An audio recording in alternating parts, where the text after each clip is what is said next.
খয়বার যুদ্ধের পরে আমার হুজুরের কাছে এক মহিলা, হুজুরের এক আত্মীয়, কোন রায়াতের মধ্যে বলছে আত্মীয় না, আমি হুজুরকে হাদিয়া পাঠাইছে গোশত। কি পাঠাইছে? গোশত। গোশত রান্না হয়ে গেছে।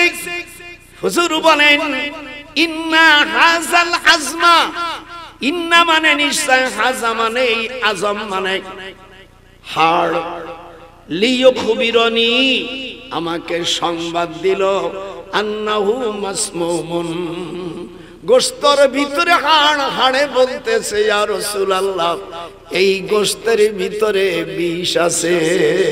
হাত উঠান জোরে বলেন আল্লাহু আকবার। বুখারী শরীফের হাদিস, হাদিস নাম্বার দিয়ে দিচ্ছি, আবার মৌলবীর এবার পাগল করে ফেলবে।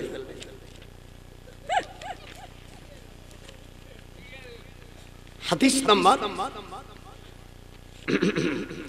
হাদিস নাম্বার বুখারী শরীফ, এই যে বুখারী শরীফ 3169 নম্বর, আহমদ হাদিস মুসনাদ আহমদ 3547, 2750, ইবনে হিশাম দ্বিতীয় খণ্ড 337, আর ফিকহুল শারিয়া 340 এবং অন্যান্য 30টি হাদিসের মধ্যে হাদিসটাকে সহিহ বলেছে। ইন্না হাদাল আজমা লিয়ুখবিরনি আন্নাহু মাসমুমুন। ওই হাড়ে বলতেছে হুজুর এখানে কি আছে, একটু জোরে কোন কি আছে। এই জন্য সৎমা সদ্গুণ, শত্রুর হাতে কোন জিনিস খাইতে গেলে 3 বার বিসমিল্লাহ বলে আগে আগে আপনি বিসমিল্লাহ বলে একটু লবণ দেবেন। লবণ দিলে যদি হাতের গোড়ায় সিসিত করে আসে, হাদিস শরীফের মধ্যে আসে, মনে করতে হবে এর মধ্যে কোনো জাদু আছে। আল্লাহু আকবার, একটু যখন আল্লাহু আকবার। আর তুমি যখন স্ত্রীর কাছে আসবে তখন আসেই অন্য কিছু করবে, এগুলো পরে, কিন্তু আসে স্ত্রীর নিচের ঠোঁটে বিসমিল্লাহ বিসমিল্লাহ বলবে। এই স্ত্রী যদি অসতী হয় আপনার হাত কাঁপবে, তখন মনে করবা কিছু হয়ে গেছে। আজকে এমন ট্রেনিং দেব জীবনে যা শুনিস নি।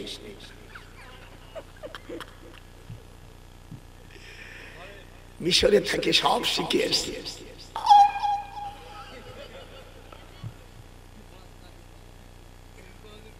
অনেক জীবনে আপন বউকে গোপালা নজরুল কয় নিজে বিয়া করে বউকে অনেক বছর কেউ রাখা থাইয়া না। নজরুল কয় ফিরে আসে তোমার অরিজিনাল বই পাইবা না। বাবা মাওলানা আতটা নাকা, বাবা মাওলানা দীর্ঘদিন তুমি তোমার বউকে রাখে যাইও না। হাত উঠান, যে হাত উঠবে না করুন তার হবে হাত উঠান। বাবা মাওলানা, মেরা হাত উঠা। বাবা মাওলানা স্ত্রীকে অনেক দিন তোমরা রাখে যাইও না। ওয়াজ কাকে বলে আজকে হঠাই ভেলা ওয়াজ করি। কিরম লাগতেছে? হ্যাঁ হাত উঠা, কিরম লাগতেছে? একটু ভালো করে শুনিস। কার ভালো না লাগলে তোর মতন দাওয়াত না দিলে আমার কিছু আসে যায় না। আমার বাপ আমাকে আইনের উপর এমএ পাস করে ডক্টরেট, এই দেশে প্রয়োজন দাওয়াত যদি তোরা বন্ধ করে দিস আমি আবার হাইকোর্টে বলবো। মনে করছিস কি কোরআন, কোরআন সব সমস্যার সমাধান। এটি জোরে বলেন আল্লাহু আকবার। আল্লাহ রাব্বুল আলামিন এবার দ্বিতীয় নম্বর দরজার কাছে থাকবে। ক্বালু লাউ কুন্না, জোরে ক্বালু লাউ কুন্না নাসমাউ আও নাকিল মা কুন্না ফি আসহাবিস সাঈর।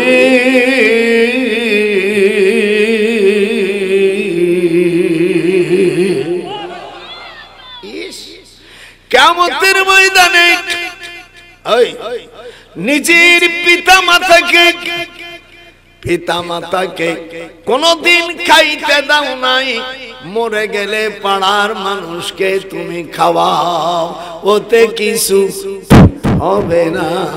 ডান হাত, ওতে কিছু হবে না। মা বাপরে খাতি দেয়নি, আল্লাহর রাসূল বলেন ওয়াতার রাজুলু ইমরাতাহু ওয়া আকাউমা। তিরমিজি শরীফের হাদিস, মিশকাত শরীফের 470 পৃষ্ঠা 14 লাইন পরে। وعن أبي هريرة رضي الله عنه قال قال رسول الله صلى الله عليه وسلم إذا اتخذ الفاي ديوانا والأمانة مغنما والزكاة مغنما।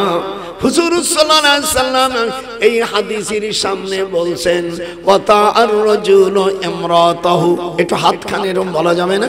ওয়াতা আর রাজুলু ইমরাতাহু ওয়া আকা উম্মা, স্ত্রীর কথা শুনিয়া আপন মাকে কষ্ট দেবে, এটা কিয়ামতের আলামত। এরকম হচ্ছে না? জোরকান হচ্ছে না? শালিকে জায়গা দিবে, ওয়াদনা সাদিকা। হুজুর বলেন নিজের আপনকে সরাই রাখিয়া বুনির স্থান হবে না, ভাগিনার স্থান হবে না। কথা বলিস না কেন? নিজের আপন ভাই বেটার স্থান হবে না। শালির গোষ্ঠী যত আছে সব ওখানে রাখবে।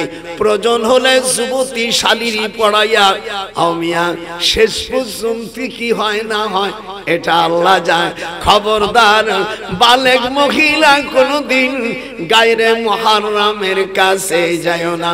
দুলোবাই বাড়ি যাবা, পর্দার সঙ্গে ফিরে আসবা, ওই বাড়ি থাকলে পরিণাম ভালো হবে না। দাদার সাথে লিখবা, দুলোবার বাড়ি যারা পাড়ায় অনেক মুরব্বী হজ করে তবলিগ করে পীরের কাছে মুরিদ হয়, যুবতী মেয়ে বিয়ে দিয়া আর 8টা নফল ভাবে রাখে দেয়। হাত উঠা, হাত উঠা, নাই কলিম তোর করুণ হয়ে সারছে, হাত উঠা। নিজের মেয়েকে রাখে আর যুবতী মেয়েরে থয়। ওমা ওয়ালাকা বিওয়াইদনা সাদিকা, রাসূলের হাসায় ও দুনু ওটাও শেষ হবে। কেমনে শেষ হবে এটা আমি অত বলবো না, বুড়ো মানুষ। আজকে দেব জন্মের দাওয়া, যাতে আর জীবনের দাওয়াত আল্লাহ দিই। আপনাদেরকে ভালো লাগে? আল্লাহ নবীর কথা সত্য না? ওয়াদনা সাদিকা, জোরে কও, ওয়াদনা সাদিকা, অপরকে বন্ধু বানাবে। আর নিজের আপন যখন নিজের আপন বোন আসে তখন স্বামীর কয় আমারে তালাক দিয়ে দাও, আমি তোমার ঘর করব না, এই তোমার ভাগ্নে হাঁকছে, এই তোমার বোন খায়, মানে সত্য দূর না। আর ওই দামড়াটাও মানে না, ওই দামড়া শয়তানটাও মানে না, তোর চামড়া খুলবে। তুই নিজের আপন বুককে জায়গা না দিয়া তুই শালিকে দিস, আয় আমি জুতোতে তোর পিঠে বয়। তাই আমার 1971 সালে দেশ স্বাধীন করছি অরিজিনাল ভাবে, আর এখন যেটা স্বাধীন করছে এটা হলো নফল। যে মায়ের সন্তান হয় সেই বোঝে সন্তানের কি বেদনা, মায়ের কান্দন যাব জীবন, যে না বলবে আল্লাহ তোর মুখ পছাই দিবি। মায়ের কান্দন যাব জীবন রে সখী, স্ত্রীর কান্দন কয়েকদিন পর থাকে না জন্ম। আমার সাথে এরকম সুর দিবি, নাহলে বন্ধ করে দেবো। জন্ম দুঃখিনী আমার গর্ভধারিণী মা, আমার জনম দুঃখিনী মা। মায়ের কান্দন খুব সুর হতে হবে, মায়ের কান্দন। আর যারা মুসলমানের বাচ্চা, মায়ের কান্দন যাবন জীবন রে, স্ত্রীর কান্দন কয়েকদিন পর থাকে না কয়েকদিন পরে বিয়ের প্রস্তাব দেয়। হায় হায়, আকাম কুকম তো আছেই। কান ধরে বলছি, নাই করুক, আকাম কুকম করো না। আল্লাহ কুরআন পাকের মধ্যে বলে ওয়ানকিহুল আয়ামা, আল্লাহ বলেন স্বামী মরে গেছে, 4 মাস 10 দিন পরে তুই বিয়ে বসতে পারিস, পেটে যদি বাচ্চা না থাকে। মশলা শেখেন, একটা মেয়ের স্বামী মারা গেছে, কতদিন ওয়েট করতে পারে? 4 মাস 10 দিন। আপনার কথা বলেন এখন, এগুলো আপনাকে দরকার না। কয় মাস? 4 মাস 10 দিন। একটা মশলা শিখলেন, একটা মশলা শিখলেন। মাজালিসুল ফিকহ খায়রুম মিন ইবাদাতিন 60 সানাতা। হুজুর সাল্লাল্লাহু আলাইহি সাল্লাম বলেন, যদি একটা মশলা কেউ শেখে তাহলে 60 সানাতান, 60 বছর নফল বন্দেগী করলে সম পরিমাণে নেকি আল্লাহ লিখে দেয়। যদি একটা মশলা কেউ শেখে, এটা একটা মশলা না? যেরকম মশলা না?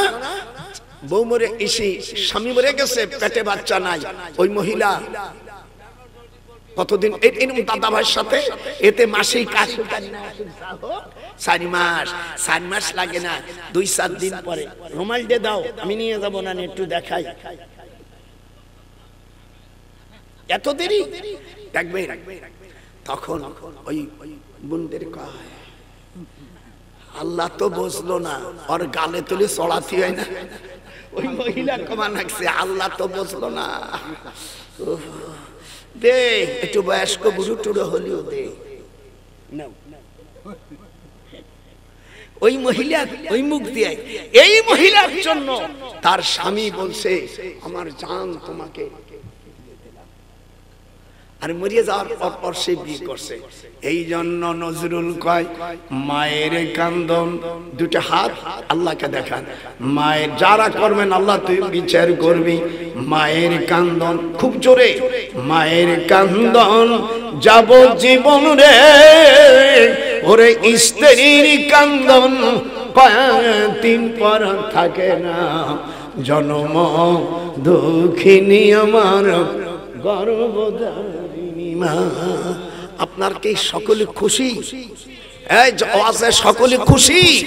একজন খুশি না, উনি হলো আজাজিল। শয়তান দেখলো কি এই মৌলবীর দাও, ও তোমার শেষ করে গেল না। শয়তান তোরে যদি দেখতাম, তোর মুখে আমি মুতে দিতাম। আমাদের দেশের এক ছাগল মিশরে গেছে, আমি মিশরে যখন ছিলাম, কোরআন হাত দিয়ে বলছি, ফিরাউনকে মাঝে মাঝে দেখতে যেতাম, আর মনে মনে বলতাম ফিরাউন রে, পুলিশ যদি পাহারা না থাকতো, যদি কেউ না থাকতো, তোর মুখে আমি মুছে দিতাম। আর আমাদের দেশে একজন বক্তা, সে বলছে চাচা কেমন আছো? আমি ওই বক্তাকে বলছি লেখাপড়া শিখে কি পাগল ছাগল হয়ে গেছো? ফিরাউন রে কি কোনোদিন কেউ চাচা বলে? ফিরাউনকে যদি চাচা বলে, তোর আব্বার পরিচয় দিয়ে দে। নাম বলবো না, বলতে গেলে তার অনুসারীরা আছে, সব চলে যাবে না, আমার শেষ।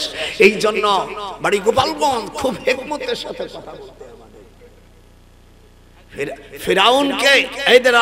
ফিরাউনকে কেউ চাচা বলতে পারে? এটা হাত উঠো, যারা হাত উঠাবে না ওরা মুসলমানের জন্ম না। হাত উঠা, যেরকম ফিরাউনকে চাচা বলতে পারে? বলছে চাচা কেমন?